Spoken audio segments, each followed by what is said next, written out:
So today, we are diving deep into the essential guide for anyone starting a brand new life in a new country. This is your complete checklist to absolutely conquer those critical first 7 days. I mean, it's one of life's biggest adventures, right? A huge leap into the unknown. But let's be real. As exciting as it is, it can also feel incredibly complex, with just a mountain of things to figure out. And yeah, the logistics. Wow, they can feel totally overwhelming. You've got this mountain of paperwork, you're trying to figure out new cultural norms. It's just a lot, all at once. The trick really is to stop seeing it as this one giant, impossible task.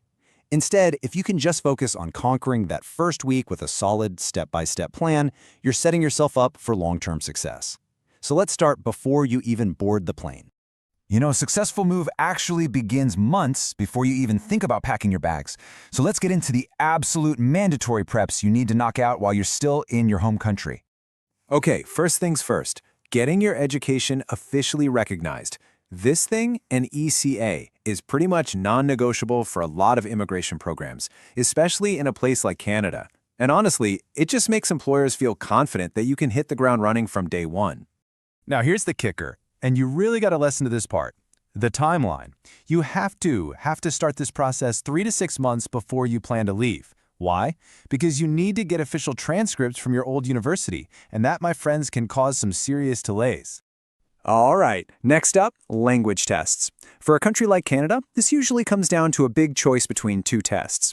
And it really just boils down to your personal style. Are you more of a computer person, or do you prefer talking to a real human being in an interview? Also, think ahead. Might you need these scores for another country down the line? So what score are we aiming for? Well, it's all about the Canadian Language Benchmark, or CLB. And here's a little pro tip. See how the CELPIP scores map 1-to-1 with the CLB levels? A CELPIP 7 is a CLB 7. Super simple, and it makes filling out those immigration forms way less stressful. Okay, this next one is a small thing that makes a massive difference. Go to your local automobile association and get an international driver's permit. And you have to get this done before you leave. I'm serious, you cannot apply for one after you've already landed. All right, deep breath, you've landed. The clock is officially ticking, and what you do in these first 2 days, man, it's absolutely critical. It's going to set the stage for everything that comes next.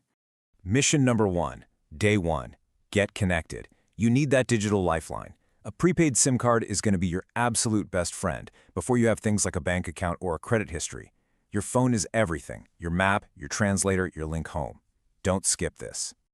Day 2 is when you become, well, official. You need to head to the local city office and register your address. And look, this isn't just boring paperwork. This is literally the key that unlocks the next level. Getting a bank account, getting a job, getting paid, all of it. Okay, so you've got your legal and digital stuff sorted. Now it's time to build out the rest of your home base. We're talking about the things that make daily life actually possible and, safe. Now, getting a local driver's license can feel like a whole thing, but there's a clear path. And pay close attention to Step B. This is the one almost everybody misses.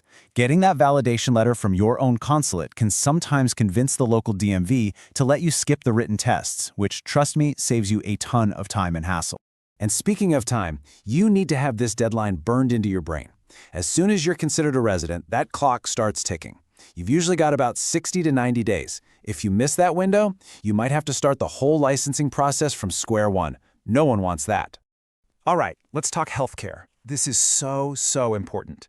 In places with public healthcare, like Canada or the UK, you can't just walk into a doctor's office. You have to register for a family doctor, and you need to do it ASAP. Seriously, the wait list can be months long, so get your name on there at the second you can.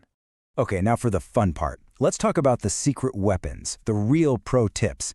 These are the things that seasoned newcomers wish someone had told them on day 1, and they can make your whole transition so much smoother. And I am not exaggerating here. This next piece of advice might be the most valuable thing you hear today. Your local public library, it is the unsung hero for every single newcomer. A true community hub that costs you nothing. And here's why. It's so much more than just books. Think about it. Need to use a computer or print your resume? They've got you. Need free Wi-Fi? Check. Looking for free workshops on taxes or citizenship? They have them.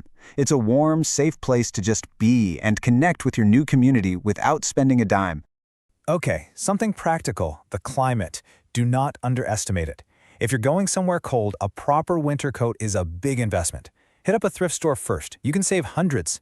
And for those of you moving to a hot place, you might be surprised to hear that the biggest challenge is often the freezing cold office air conditioning. A simple blazer is a lifesaver. So, you did it. You survived the first week. You've built your foundation, which is huge. So, what's next? Well, from here on out, it's really all about mindset and just sticking with it. And I want you to remember this one thing, the 90-day rule. Those first 3 months, they're going to be a roller coaster. That's just how it is. Culture shock, it's a real thing. It's totally normal, and I promise you, it passes. So be kind to yourself and tap into all the amazing free support services for newcomers in your community.